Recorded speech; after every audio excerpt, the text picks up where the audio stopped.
the best American humorous short stories. Story 3, The Schoolmaster's Progress, 1844, by Caroline M.S. Kirkland. From The Gift for 1845, published late in 1844, republished in the volume Western Clearings, 1845, by Caroline M.S. Kirkland. Master William Horner came to our village to school when he was about 18 years old, tall, lank, straight-sighted, and straight-haired, with a mouth of the most puckered and solemn kind. His figure and movements were those of a puppet cut out of shingle and jerked by a string, and his address corresponded very well with his appearance. Never did that prim mouth give way before a laugh. A faint and misty smile was the widest departure from its propriety, and this unaccustomed disturbance made wrinkles in the flat, skinny cheeks like those in the surface of a lake, after the intrusion of a stone. Master Horner knew well what belonged to the pedagogical character, and that facial solemnity stood high on the list of indispensable qualifications. He had made up his mind before he left his father's house how he would look during the term.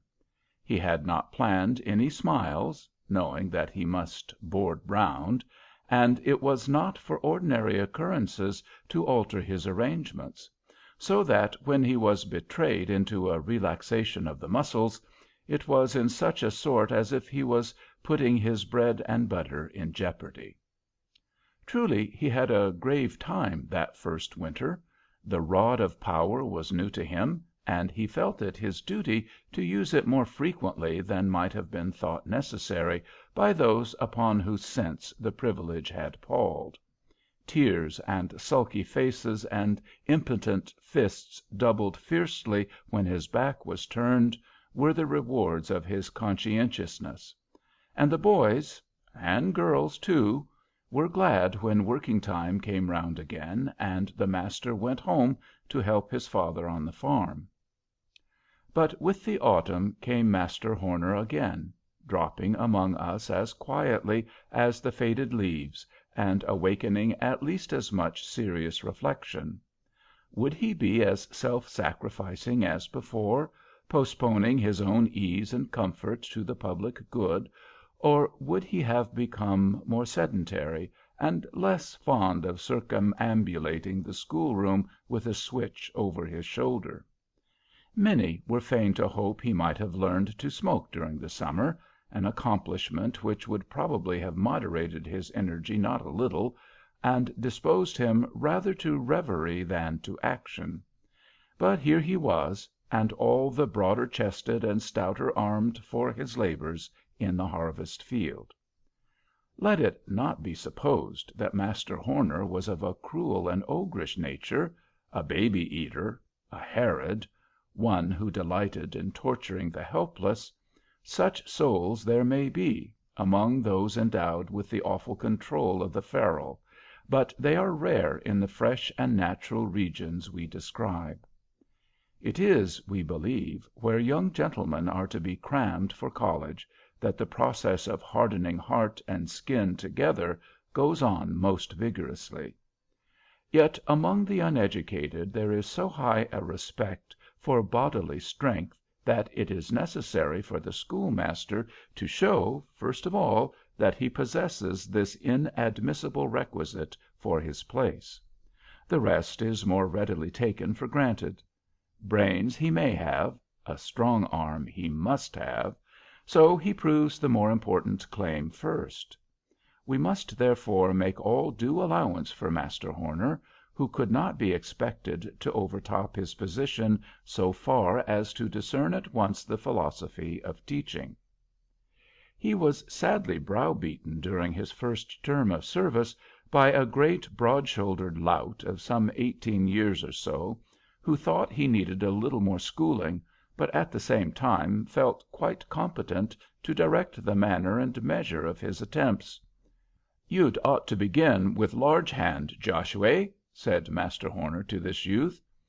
"What should I want coarse hand for?" said the disciple, with great contempt. "Coarse hand won't never do me no good. I want a fine hand copy." The master looked at the infant giant, and did as he wished, but we say not with what secret resolutions. At another time, Master Horner, having had a hint for some one more knowing than himself, proposed to his elder scholars to write after dictation, expatiating at the same time quite floridly the ideas having been supplied by the knowing friend upon the advantages likely to arise from this practice, and saying, among other things, "It will help you when you write letters to spell the words good." "Pooh!" said Joshua. "Spellin' ain't nothin'. Let 'em that finds the mistakes correct 'em. I'm for everyone's havin' a way of their own." "How dared you to be so saucy to the master?" asked one of the little boys after school. "Because I could lick him easy," said the hopeful Joshua, who knew very well why the master did not undertake him on the spot. Can we wonder that Master Horner determined to make his empire good as far as it went? A new examination was required on the entrance into a second term, and with whatever secret trepidation the master was obliged to submit. Our law prescribes examinations, but forgets to provide for the competency of the examiners, so that few better farces offer than the course of question and answer on these occasions. We know not precisely what were Master Horner's trials, but we have heard of a sharp dispute between the inspectors whether Angel spelt angle or angel. Angle had it, and the school maintained that pronunciation ever after. Master Horner passed, and he was requested to draw up the certificate for the inspectors to sign, as one had left his spectacles at home, and the other had a bad cold, so that it was not convenient for either to write more than his name. Master Horner's exhibition of learning on this occasion did not reach us, but we know that it must have been considerable, since he stood the ordeal. "What is orthography?" said an inspector once, in our presence. The candidate writhed a good deal, studied the beams overhead and the chickens out of the window, and then replied, "It is so long since I learnt the first part of the spelling book that I can't justly answer that question, but if I could just look it over, I guess I could." Our schoolmaster entered upon his second term with new courage and invigorated authority. Twice certified, who should dare doubt his competency? Even Joshua was civil, and lesser louts, of course, obsequious. Though the girls took more liberties, for they feel even at that early age that influence is stronger than strength. Could a young schoolmaster think of feruling a girl with her hair in ringlets and a gold ring on her finger? Impossible, and the immunity extended to all the little sisters and cousins, and there were enough large girls to protect all the feminine part of the school. With the boys, Master Horner still had many a battle, and whether with a view to this, or as an economical ruse, he never wore his coat at school, saying it was too warm. Perhaps it was an astute attention to the prejudices of his employers, who love no man that does not earn his living by the sweat of his brow. The shirt sleeves gave the idea of a manual labor school in one sense at least. It was evident that the master worked, and that afforded a probability that the scholars worked too. Master Horner's success was most triumphant that winter. A year's growth had improved his outward man exceedingly, filling out the limbs so that they did not remind you so forcibly of a young colt's, and supplying the cheeks with the flesh and blood so necessary where mustaches were not worn. Experience had given him a degree of confidence, and confidence gave him power. In short, people said the master had waked up, and so he had. He actually set about reading for improvement, and although at the end of the term he could not quite make out from his historical studies which side Hannibal was on, yet this is readily explained by the fact that he boarded round and was obliged to read generally by firelight, surrounded by ungoverned children. After this, Master Horner made his own bargain. When school time came round with the following autumn, and the teacher presented himself for a third examination, such a test was pronounced no longer necessary, and the district consented to engage him at the astounding rate of $16 a month, with the understanding that he was to have a fixed home, provided he was willing to allow $1 a week for it. Master Horner bethought him of the successive killing times and consequent doughnuts of the 20 families in which he had sojourned the year before, and consented to the extraction. Behold our friend now as high as district teacher can ever hope to be, his scholarship established, his home stationary and not revolving, and the good behavior of the community insured by the fact that he, being of age, had now a farm to retire upon in case of any disgust. Master Horner was at once the preeminent beau of the neighborhood, spite of the prejudice against learning. He brushed his hair straight up in front, and wore a sky-blue ribbon for a guard to his silver watch, and walked as if the tall heels of his blunt boots were egg-shells and not leather. Yet he was far from neglecting the duties of his place. He was beau only on Sundays and holidays, very schoolmaster the rest of the time. It was at a spelling school that Master Horner first met the educated eyes of Miss Harriet Bangle, a young lady visiting the Ingleharts in our neighborhood. She was from one of the towns in western New York, and had brought with her a variety of city airs and graces, somewhat caricatured, set off with year-old French fashions much travestied. Whether she had been sent out to the new country to try, somewhat late, a rustic chance for an establishment, or whether her company had been found rather trying at home, we cannot say. The view which she was at some pains to make understood was that her friends had contrived this method of keeping her out of the way of a desperate lover whose addresses were not acceptable to them. If it should seem surprising that so high-bred a visitor should be sojourning in the wild woods, it must be remembered that more than one celebrated Englishman and not a few distinguished Americans have farmer brothers in the western country, no whit less rustic in their exterior and manner of life than the plainest of their neighbors. When these are visited by their refined kinsfolk, we of the woods catch glimpses of the gay world, or think we do. That great medicine hath with its tinct gilded many a vulgarism to the satisfaction of wiser heads than ours. Miss Bangle's manner bespoke for her that high consideration which she felt to be her due, yet she condescended to be amused by the rustics and their awkward attempts at gaiety and elegance. And, to say truth, few of the village merry-makings escaped her, though she wore always the air of great superiority.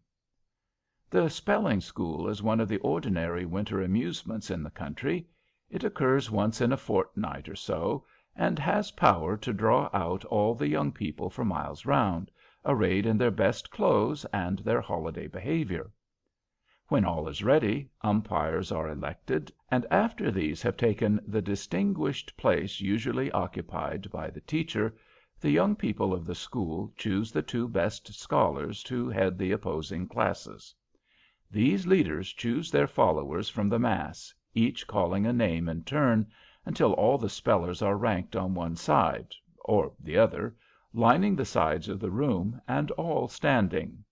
The schoolmaster, standing too, takes his spelling-book and gives a placid yet awe-inspiring look along the ranks, remarking that he intends to be very impartial, and that he shall give out nothing that is not in the spelling-book. For the first half hour or so he chooses common and easy words, that the spirit of the evening may not be damped by the too early thinning of the classes. When a word is missed, the blunderer has to sit down and be a spectator only for the rest of the evening. At certain intervals some of the best speakers mount the platform and speak a piece, which is generally as declamatory as possible. The excitement of this scene is equal to that afforded by any city spectacle whatever, and towards the close of the evening, when difficult and unusual words are chosen to confound the small number who still keep the floor, it becomes scarcely less than painful. When perhaps only one or two remain to be puzzled, the master, weary at last of his task, though a favorite one, tries by tricks to put down those whom he cannot overcome in fair fight. If among all the curious, useless, unheard of words which may be picked out of the spelling book, he cannot find one which the scholars have not noticed, he gets the last head down by some quip or catch. Bay will perhaps be the sound. One scholar spells it bey, another bay, while the master all the time means ba, which comes within the rule, being in the spelling book. It was on one of these occasions, as we have said, that Miss Bangle, having come to the spelling school to get materials for a letter to a female friend, first shone upon Mr. Horner. She was excessively amused by his solemn air and puckered mouth, and set him down at once as fair game. Yet she could not help becoming somewhat interested in the spelling school, and after it was over found she had not stored up half as many of the schoolmaster's points as she intended, for the benefit of her correspondent. In the evening's contest a young girl from some few miles' distance, Ellen Kingsbury, the only child of a substantial farmer, had been the very last to sit down, after a prolonged effort on the part of Mr. Horner to puzzle her, for the credit of his own school. She blushed and smiled and blushed again, but spelt on, until Mr. Horner's cheeks were crimson with excitement and some touch of shame that he should be baffled at his own weapons. At length, either by accident or design, Ellen missed a word, and, sinking into her seat, was numbered with the slain. In the laugh and talk which followed, for with the conclusion of the spelling all form of a public assembly vanishes, our schoolmaster said so many gallant things to this fair enemy, and appeared so much animated by the excitement of the contest, that Miss Bangle began to look upon him with rather more respect, and to feel somewhat indignant that a little rustic like Ellen should absorb the entire attention of the only beau. She put on, therefore, her most gracious aspect, and mingled in the circle, caused the schoolmaster to be presented to her, and did her best to fascinate him by certain airs and graces which she had found successful elsewhere. What game is too small for the close-woven net of a coquette? Mr. Horner quitted not the fair Ellen until he had handed her into her father's sleigh, and he then wended his way homewards, never thinking that he ought to have escorted Miss Bangle to her uncle's, though she certainly waited a little while for his return. We must not follow into particulars the subsequent intercourse of our schoolmaster with the civilized young lady. All that concerns us is the result of Miss Bangle's benevolent designs upon his heart. She tried most sincerely to find its vulnerable spot, meaning no doubt to put Mr. Horner on his guard for the future, and she was unfeignedly surprised to discover that her best efforts were of no avail. She concluded he must have taken a counterpoison, and she was not slow in guessing its source.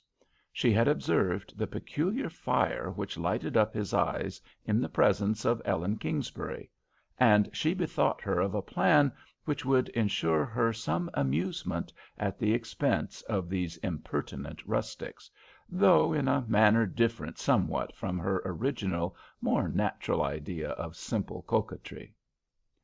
A letter was written to Master Horner, purporting to come from Ellen Kingsbury, worded so artfully that the schoolmaster understood at once that it was intended to be a secret communication, though its ostensible object was an inquiry about some ordinary affair.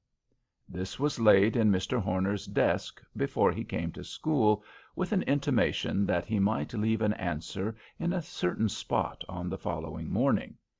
The bait took at once, for Mr. Horner, honest and true himself, and much smitten with the fair Ellen, was too happy to be circumspect. The answer was duly placed, and as duly carried to Miss Bangle by her accomplice, Joe Englehart, an unlucky pickle, who was always for ill, never for good, and who found no difficulty in obtaining the letter unwatched, since the master was obliged to be in school at 9, and Joe could always linger a few minutes later. This answer being opened and laughed at, Miss Bangle had only to contrive a rejoinder, which, being rather more particular in its tone than the original communication, led on yet again the happy schoolmaster, who branched out into sentiment, taffeta phrases, silken terms precise, talked of hills and dales and rivulets, and the pleasures of friendship, and concluded by entreating a continuance of the correspondence. Another letter, and another, every one more flattering and encouraging than the last, almost turned the sober head of our poor master, and warmed up his heart so effectually that he could scarcely attend to his business. The spelling schools were remembered, however, and Ellen Kingsbury made one of the merry company. But the latest letter had not forgotten to caution Mr. Horner not to betray the intimacy, so that he was in honor bound to restrict himself to the language of the eyes, hard as it was to forbear the single whisper for which he would have given his very dictionary. So their meeting passed off without the explanation which Miss Bangle began to fear would cut short her benevolent amusement. The correspondence was resumed with renewed spirit, and carried on until Miss Bangle, though not overburdened with sensitiveness, began to be a little alarmed for the consequences of her malicious pleasantry. She perceived that she herself had turned schoolmistress, and that Master Horner, instead of being merely her dupe, had become her pupil too. For the style of his replies had been constantly improving, and the earnest and manly tone which he assumed promised anything but the quiet, sheepish pocketing of injury and insult upon which she had counted. In truth, there was something deeper than vanity in the feelings with which he regarded Ellen Kingsbury. The encouragement which he supposed himself to have received threw down the barrier which his extreme bashfulness would have interposed between himself and any one who possessed charms enough to attract him; and we must excuse him if, in such a case, he did not criticize the mode of encouragement, but rather grasped eagerly the proffered good without a scruple, or one which he would own to himself as to the propriety with which it was tendered. He was as much in love as a man can be, and the seriousness of real attachment gave both grace and dignity to his once awkward diction. The evident determination of Mr. Horner to come to the point of asking papa brought Miss Bangle to a very awkward pass. She had expected to return home before matters had proceeded so far, but being obliged to remain some time longer, she was equally afraid to go on and to leave off, a dénouement being almost certain to ensue in either case. Things stood thus when it was time to prepare for the grand exhibition which was to close the winter's term. This is an affair of too much magnitude to be fully described in the small space yet remaining in which to bring out our veracious history. It must be slubbered o'er in haste, its important preliminaries left to the cold imagination of the reader, its fine spirit perhaps evaporating for want of being embodied in words. We can only say that our master, whose school life was to close with the term, laboured as man never before laboured in such a cause, resolute to trail a cloud of glory after him when he left us. Not a candlestick nor a curtain that was attainable, either by coaxing or bribery, was left in the village. Even the only piano, that frail treasure, was wiled away and placed in one corner of the rickety stage. The most splendid of all the pieces in the Columbian orator, the American speaker, but we must not enumerate. In a word, the most astounding and pathetic specimens of eloquence within ken of either teacher or scholars had been selected for the occasion; and several young ladies and gentlemen, whose academical course had been happily concluded at an earlier period, either at our own institution or at some other, had consented to lend themselves to the parts, and their choicest decorations for the properties of the dramatic portion of the entertainment.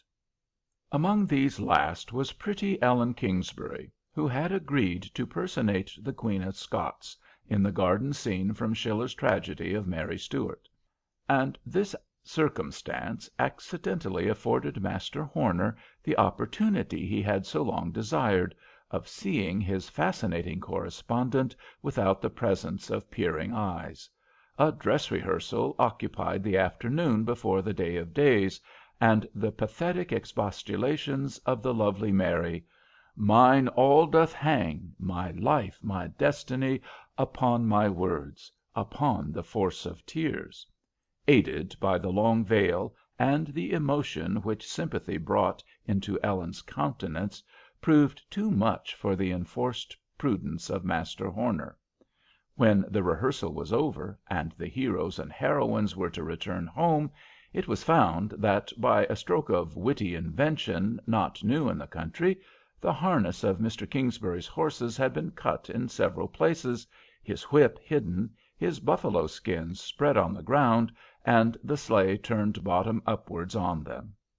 This afforded an excuse for the master's borrowing a horse and sleigh of somebody, and claiming the privilege of taking Miss Ellen home, while her father returned with only Aunt Sally and a great bag of bran from the mill, companions about equally interesting. Here, then, was the golden opportunity so long wished for. Here was the power of ascertaining at once what is never quite certain until we have heard it from warm, living lips, whose testimony is strengthened by glances in which the whole soul speaks, or seems to speak. The time was short, for the sleighing was but too fine, and Father Kingsbury, having tied up his harness and collected his scattered equipment, was driving so close behind that there was no possibility of lingering for a moment. Yet many moments were lost before Mr. Horner, very much in earnest, and all unhackneyed in matters of this sort, could find a word in which to clothe his new-found feelings. The horse seemed to fly. The distance was half passed, and at length, in absolute despair of anything better, he blurted out at once what he had determined to avoid, a direct reference to the correspondence. A game at cross purposes ensued. Exclamations and explanations and denials and apologies filled up the time which was to have made Master Horner so blessed. The light from Mr. Kingsbury's windows shone upon the path, and the whole result of this conference so longed for was a burst of tears from the perplexed and mortified Ellen, who sprang from Mr. Horner's attempts to detain her, rushed into the house without vouchsafing him a word of adieu, and left him standing, no bad personification of Orpheus, after the last hopeless flitting of his Eurydice. "Won't you light, master?" said Mr. Kingsbury. "Yes, no, thank you, good evening," stammered poor Master Horner, so stupefied that even Aunt Sally called him a dummy. The horse took the sleigh against the fence, going home, and threw out the master, who scarcely recollected the accident; while to Ellen the issue of this unfortunate drive was a sleepless night and so high a fever in the morning that our village doctor was called to Mr. Kingsbury's before breakfast. Poor Master Horner's distress may hardly be imagined. Disappointed, bewildered, cut to the quick, yet as much in love as ever, he could only in bitter silence turn over in his thoughts the issue of his cherished dream, now persuading himself that Ellen's denial was the effect of a sudden bashfulness, now inveighing against the fickleness of the sex, as all men do when they are angry with any one woman in particular. But his exhibition must go on in spite of wretchedness, and he went about mechanically, talking of curtains and candles and music and attitudes and pauses and emphasis, looking like a somnambulist whose eyes are open but their sense is shut, and often surprising those concerned by the utter unfitness of his answers. It was almost evening when Mr. Kingsbury, having discovered through the intervention of the doctor and Aunt Sally the cause of Ellen's distress, made his appearance before the unhappy eyes of Master Horner, angry, solemn, and determined. Taking the schoolmaster apart, and requiring an explanation of his treatment of his daughter. In vain did the perplexed lover ask for time to clear himself, declare his respect for Miss Ellen, and his willingness to give every explanation which she might require. The father was not to be put off, and, though excessively reluctant, Mr. Horner had no resource but to show the letters which alone could account for his strange discourse to Ellen. He unlocked his desk slowly and unwillingly, while the old man's impatience was such that he could scarcely forbear thrusting in his own hand to snatch at the papers which were to explain this vexatious mystery. What could equal the utter confusion of Master Horner and the contemptuous anger of the father, when no letters were to be found? Mr. Kingsbury was too passionate to listen to reason, or to reflect for one moment upon the irreproachable good name of the schoolmaster. He went away in inexorable wrath, and threatening every practicable visitation of public and private justice upon the head of the offender, whom he accused of having attempted to trick his daughter into an entanglement which should result in his favor. A doleful exhibition was this last one of our thrice approved and most worthy teacher. Stern necessity and the power of habit enabled him to go through with most of his part, but where was the proud fire which had lighted up his eye on similar occasions before? He sat as one of three judges before whom the unfortunate Robert Emmet was dragged in his shirt sleeves by two fierce-looking officials. But the chief judge looked far more like a criminal than did the proper representative. He ought to have personated Othello, but was obliged to excuse himself from raving for the handkerchief, on the rather anomalous plea of a bad cold. Mary Stuart, being "i' the bound," was anxiously expected by the impatient crowd, and it was with distress amounting to agony that the master was obliged to announce in person the necessity of omitting that part of the presentation on account of the illness of one of the young ladies. Scarcely had the words been uttered, and the speaker hidden his burning face behind the curtain, when Mr. Kingsbury started up in his place amid the throng to give a public recital of his grievance, no uncommon resort in the new country. He dashed at once to the point, and before some friends who saw the utter impropriety of his proceeding could persuade him to defer his vengeance, he had laid before the assembly, some 300 people perhaps, his own statement of the case. He was got out at last, half coaxed, half hustled, and the gentle public only half understanding what had been set forth thus unexpectedly, made quite a pretty row of it. Some clamored loudly for the conclusion of the exercises. Others gave utterances in no particular choice terms to a variety of opinions as to the schoolmaster's proceedings, varying the note occasionally by shouting, "The letters! The letters! Why don't you bring out the letters?"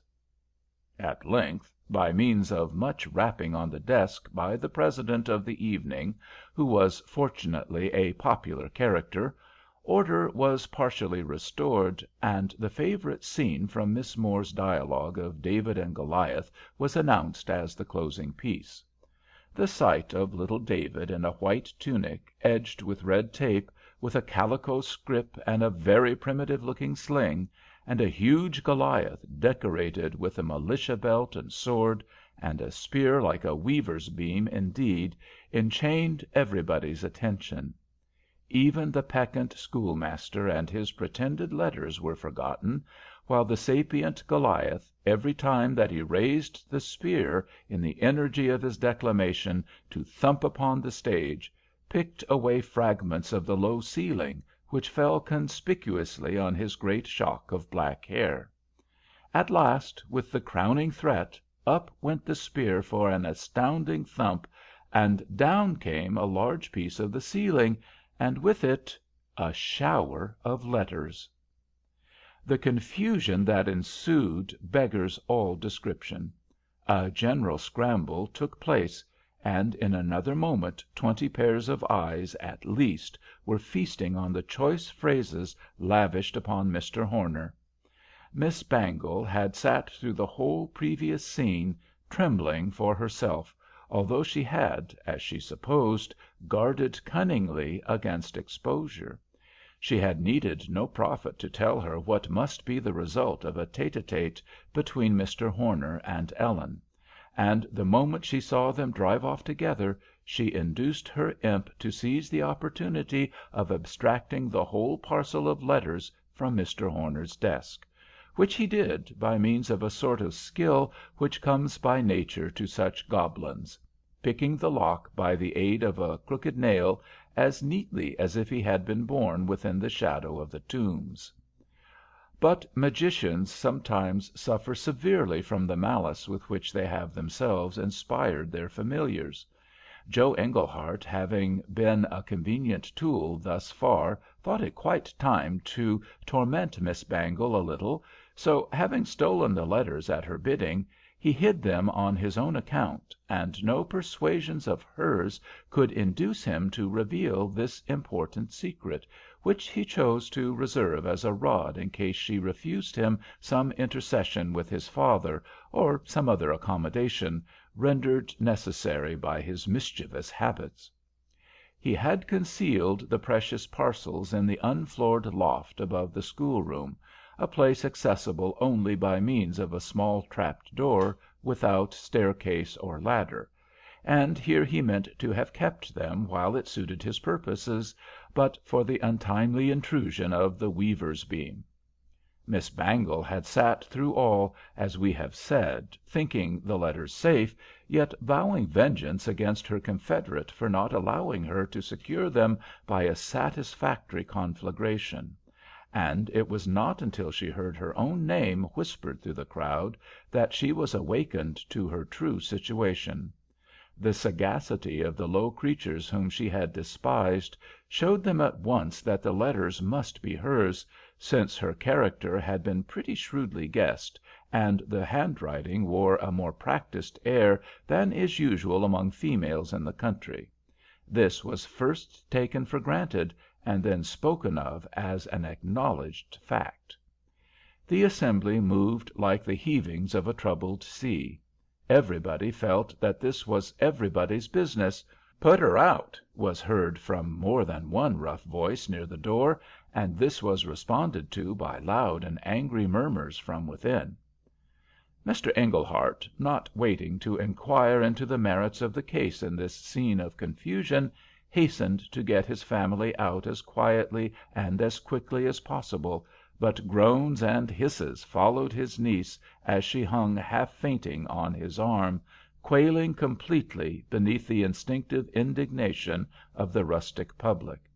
As she passed out, a yell resounded among the rude boys about the door, and she was lifted into a sleigh, insensible from terror. She disappeared from that evening, and no one knew the time of her final departure for the East. Mr. Kingsbury, who is a just man when he is not in a passion, made all the reparation in his power for his harsh and ill-considered attack upon the master, and we believe that that functionary did not show any traits of implacability of character. At least he was seen, not many days after, sitting peaceably at tea with Mr. Kingsbury, Aunt Sally, and Miss Ellen, and he has since gone home to build a house upon his farm. And people do say that after a few months more Ellen will not need Miss Bangle's intervention if she should see fit to correspond with the schoolmaster.